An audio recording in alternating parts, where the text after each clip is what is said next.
lingkod sa bawat Pilipino at magbibigay ng tamang impormasyon para sa tahimik at maayos na Pilipinas. Police News Network, alagad ng batas, tagapagtaguyod ng balitang pulis, sandigan ng mamamayan, patnubay ng katotohanan. La Campo Crame, maghahatid ng pinakahuling kaganapan at nagbabagang balita. Ito ang PNN Police News Network. At ngayon, ang inyong mga tagapagbalita.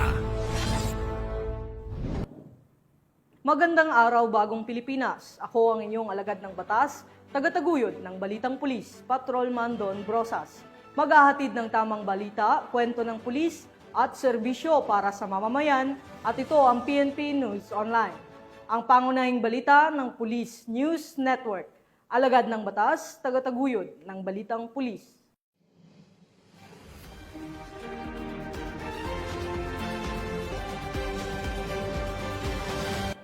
Ngayon ay araw ng linggo at narito ang mga balitang nakalap ng ating mga PNN correspondents sa loob ng linggong ito.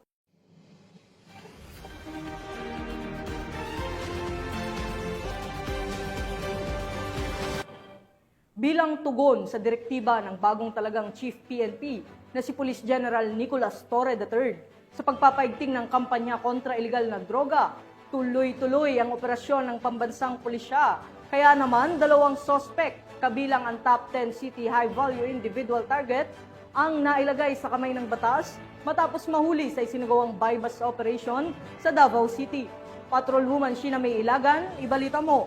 Matagumpay na aresto ng mga operatiba ng MAA Police Station ang 2 individual sa isang isinagawang buy-bust operation sa Proc 1-B Lower Dampa, Barangay Magtuod, Davao City, nito lamang Mayo 31 taong kasalukuyan. Ayon kay Police Major Philip Dave Odin, officer in charge ng MAA Police Station, ang mga sospek ay kinilala sa mga alias sa Maite, isang 21 anyos na driver na isang top 10 city high-value individual, at alias Junjun, isang 27 anyos na construction worker. Nasamsam mula sa operasyon ang tinatayang 80,000 pesos na halaga ng hinihinala ng shabu.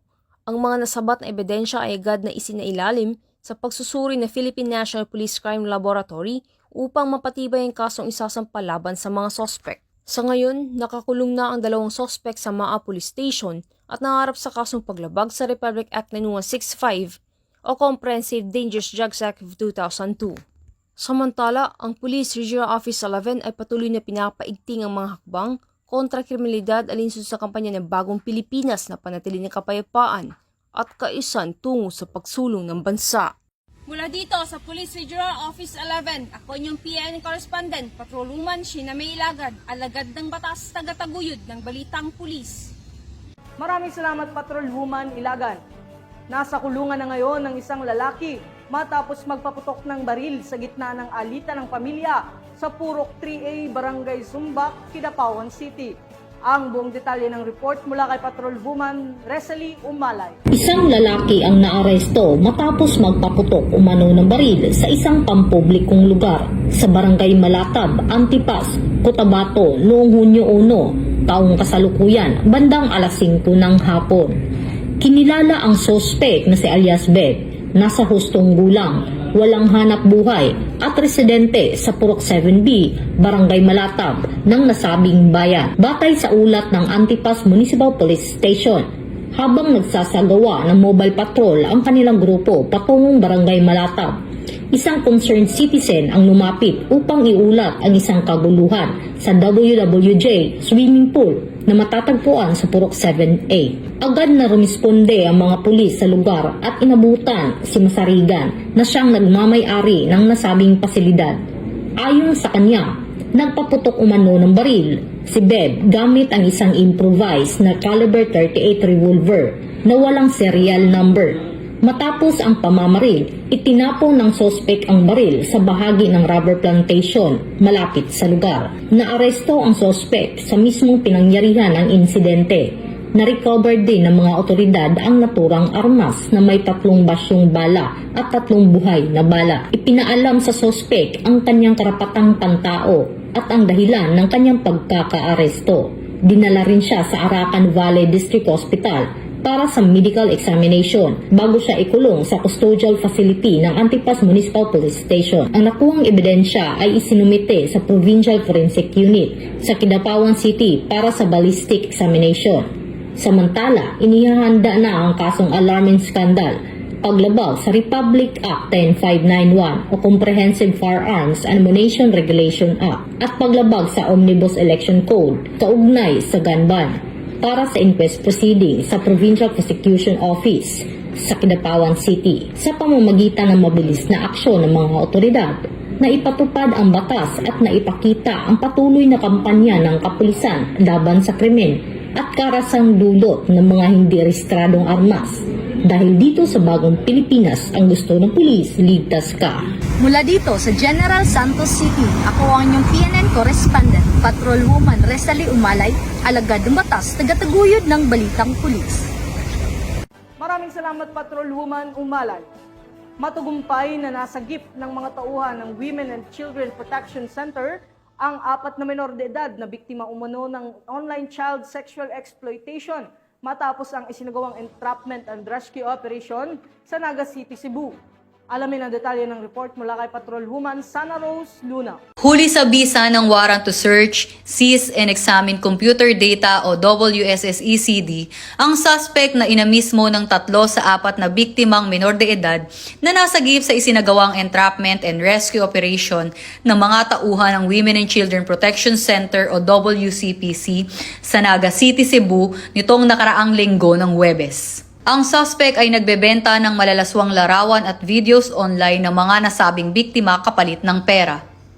Napag-alaman na ang suspect ay nakikipagtransaksyon sa pagkuha at pagpapakalat ng mga malalaswang imahe ng mga batang biktima sa isang UK national na naaresto din sa kasong sexual assault. Sa patnubay ni Police Brigadier General Portia B. Manalad, hepe ng WCPC, kasama ang mga operatiba ng Visayas Field Unit nito sa pangunguna ni Police Colonel Aladin E. Dingal, ay agad na nagsagawa ng investigasyon sa naturang impormasyon na nagresulta sa matagumpay na pagkakahuli ng suspect at pagka-rescue ng mga nasabing biktima.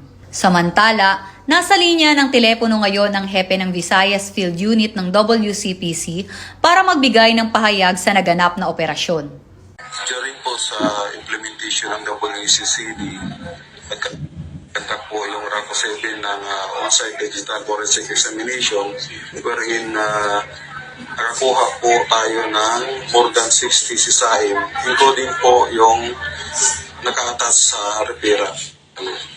Nasa kustudiya na ngayon ng WCPC ang naturang suspect habang nasa pangangalaga naman ng MSWDO ang mga nasagip na biktima para mabigyan ng nararapat na assessment at karagdagang pagsusuri. Huwag magatubiling magsumbong sa tanggapan ng WCPC kaugnay ng ganitong aktibidad gaya ng online sexual abuse and exploitation of children na may kaparusahang habang buhay na pagkakabilanggo. At kung may nais kayong isumbong kay Aling Pulis, maaari kayong tumawag o mag-chat sa aming WCPC helpline. Mula sa PNP Women and Children Protection Center, ako ang inyong PNN correspondent Patrolwoman Sana Rose Luna, alagad ng batas, tagataguyod ng Balitang Pulis. Maraming salamat, Patrolwoman Luna. Nasa kote ng mga operatiba ng Iloilo City PNP ang 3 drug suspect sa isang matagumpay na anti-illegal drug operation na nagresulta sa pagkakasamsam ng tinatayang 1.4 milyong pisong halaga ng shabu. Ang report mula kay Patrolwoman Ledilyn Bansagon. Isa na namang matagumpay na operasyon kontra illegal na droga ang isinagawa ng Iloilo City Drug Enforcement Unit, katuwang ng Iloilo City Police Station 1, na kung saan 3 hinihinlaang nagbebenta ng illegal na droga ang naaresto at 1.36 milyon na halaga ng hinilaang shabu ang nakumpiska. Naganap ang nasabing operasyon pasado alas 12 ng tanghali sa Barangay Muli, Lune City proper, Iloilo City, ika-1 ng Hunyo taong kasalukuyan. Kinilala ni Police Lieutenant Romelo Tabuyok, OIC ng Iloilo City Police Station 1 ng mga suspect na si alias Totong, 46 na taong gulang, alias Totong Libat, 44 na taong gulang, may asawa, kapwa residente ng Barangay Muli, Lune, at alias Panoy, 36 na taong gulang na may asawa, residente ng Barangay Tabunak, San Enrique, Iloilo. Ayon sa mga otoridad, Ang tatlong suspect ay kabilang sa listahan ng mga high-valued individuals na minamanmanan dahil sa kanilang pagkakasangkot sa iligal na droga. Na-recover sa mga suspect ang 6 na plastic sachet at 4 na knot-tied plastic sachet na naglalaman ng inilaang shabu, kasama ang buy-bust money at iba pang ebidensya. Pinuri ni Police Colonel Kim P. Ligada, hepe ng Iloilo City Police Office, ang mahusay na koordinasyon at tagumpay ng isinagawang operasyon. Sa ngayon ay nasa kustudiya na ng pulisya ang mga suspect at mahaharap sa kasong paglabag sa Republic Act 9165 o ang Comprehensive Dangerous Drugs Act of 2002. Patuloy naman ang paalala ng kapulisan sa publiko na makipagtulungan sa mga otoridad upang tuluyang masugpo ang iligal na droga sa lungsod.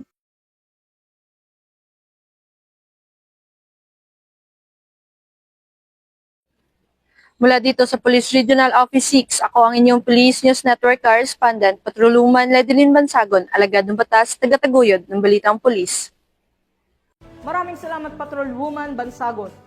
Samantala walang takas sa mga otoridad ang 18 anyos na lalaki na kinikilalang high-value target matapos makumpiskahan ng mahigit 200,000 pisong halaga ng marijuana sa Lapu-Lapu City, Cebu. Narito ang report mula kay Patrolwoman Judith Nicanor. Arestado ang isang 18 anyos na lalaki na kabilang sa high-value individual watchlist ng Lapu-Lapu City Police Office matapos mahulihan ng hinihinalang marijuana na nagkakahalaga ng mahigit 200,000 pesos sa isinagawang buy-bust operation sa Barangay Agos, Lapu-Lapu City, Cebu nito lamang nakaraan. Kinilala ni Police Major Iranio Ridor, Station Commander ng Police Station 4 Lapu-Lapu City Police Office, ang suspect na si alias Mark, 18 anyos, at residente ng Sitio at Tabay, Barangay Agos, Lapu-Lapu City, Cebu. Batay sa ulat ng pulisya, bandang alas 9:51 ng gabi na ikinasa ang naturang operasyon na humantong sa pagka-aresto sa suspect. Na-recover mula sa suspect ang 5 pakete ng dried leaves na hinihinalang marijuana na aabot sa 1,671 grams at may standard drug price na 200,520 pesos. Jansport backpack na ginamit bilang lagayan ng marijuana at buy-bust money. Kasalukuyang nakadetain ang suspect sa LCPO Custodial Facility habang inihahanda ang mga kaukulang kaso laban sa kanya. To the dedicated personnel of PS4 Agos Police Station and the community of Bupunganos, I commend our drug enforcement team for seizing nearly 2 kilograms of dried marijuana bricks. This achievement reflects your vigilance and commitment to the community safety. Thank you for your dedication and professionalism. Together, we can maintain a safer, drug-free environment. Please report any suspicious activity. Together, we are stronger. Let's remember that every action counts in your fight against illegal drugs. We will continue working to keep our streets safe and protect our youth. Thank you, and let's remain united in this fight.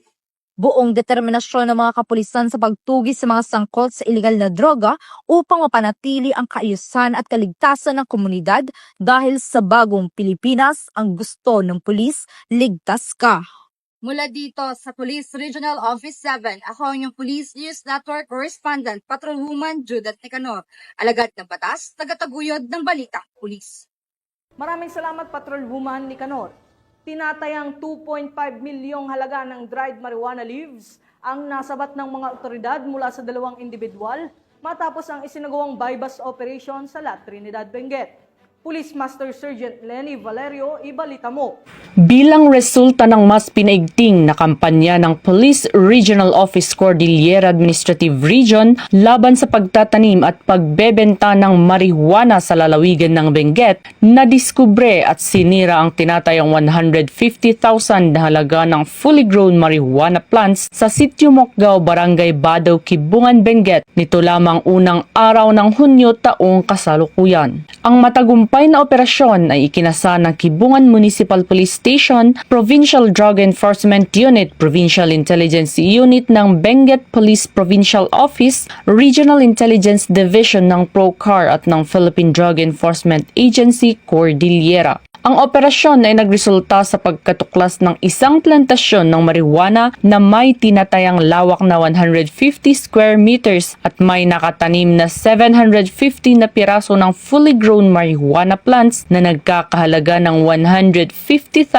pesos standard drug price. Agad na binunot at sinunog ng mga operatiba ang lahat ng marijuana plants pagkatapos ng kaukulang dokumentasyon. Patuloy ang isinasagawang investigasyon upang matukoy ang iba pang posibleng plantasyon sa mga kalapit na lugar at mahuli ang mga individual na responsable sa pagtatanim ng iligal na halaman. Ang pagpuksang ito ng kapulisan ay bilang pagsuporta sa isinusulong ng Pangulong Ferdinand R. Marcos Jr. na whole-of-nation approach na kinakailangan para masugpo ang paglaganap ng iligal na droga at maging illegal drug-free ang bansa.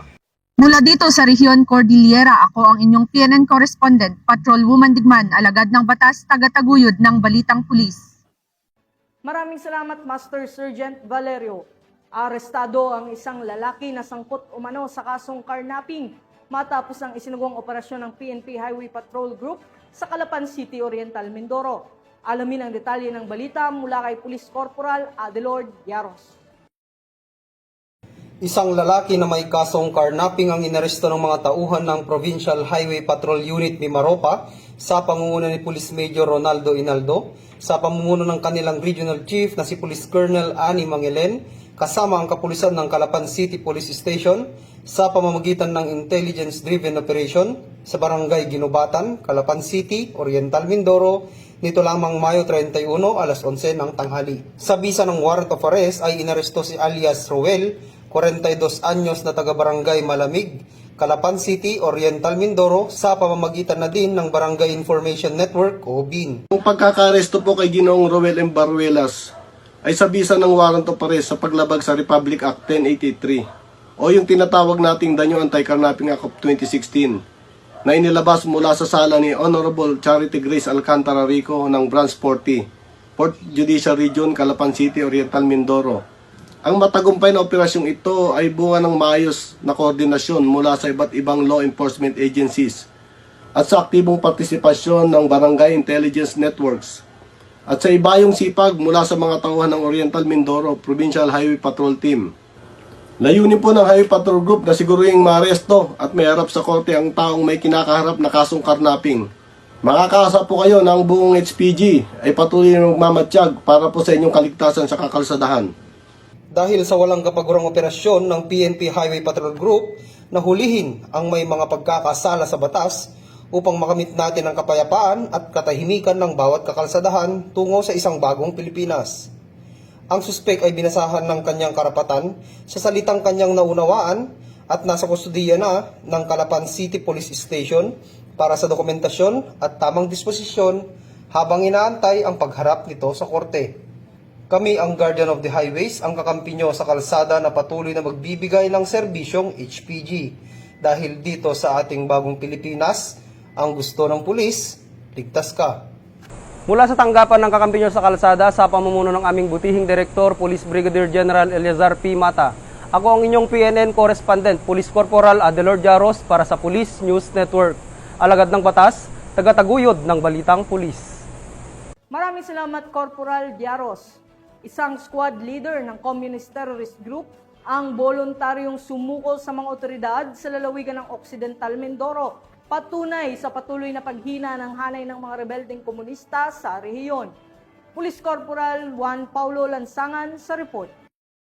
Nagsagawa ng counter-insurgency operation ang mga tauhan ng 102 Special Action Company, 10 Special Action Battalion ng PNP SAC, kasama ang Provincial Intelligence Team, Occidental Mindoro, Regional Intelligence Unit 4B, at iba pang unit ng PNP sa voluntaryong pagsuko ni alias Barmy sa Barangay Kaguray, Magsaysay, Occidental Mindoro. Si Barmy ay isang PSR-listed CTG member at squad leader ng unit Militiang Bayan, support element ng Sub-Regional Military Area 4D, batay sa Operational Periodic Status Report, first quarter ng 2025, sa ilalim ng Operational Spur Remnants ng Dismantel Ilusang Larangan Guerrilla at Southern Tagalog Regional Party Committee na pinamumunuan ni alias Maan. Ang tagumpay ng operasyon ay nagmamarka ng isang pagkabuluhang hakbang sa patuloy na pagsisikap ng gobyerno may sulong ang kapayapaan at seguridad sa bansa.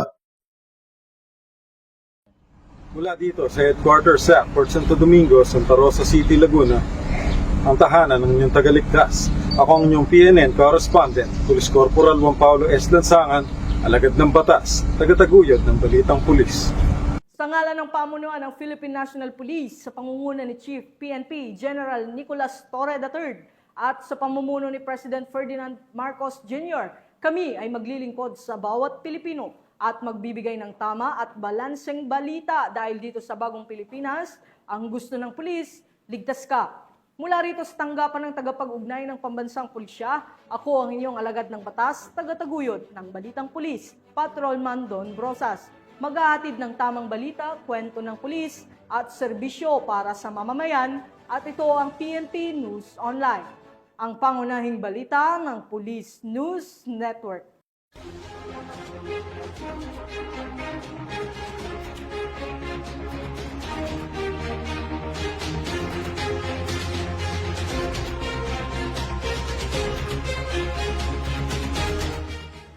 Police News Network, alagad ng batas, tagapagtaguyod ng balitang pulis.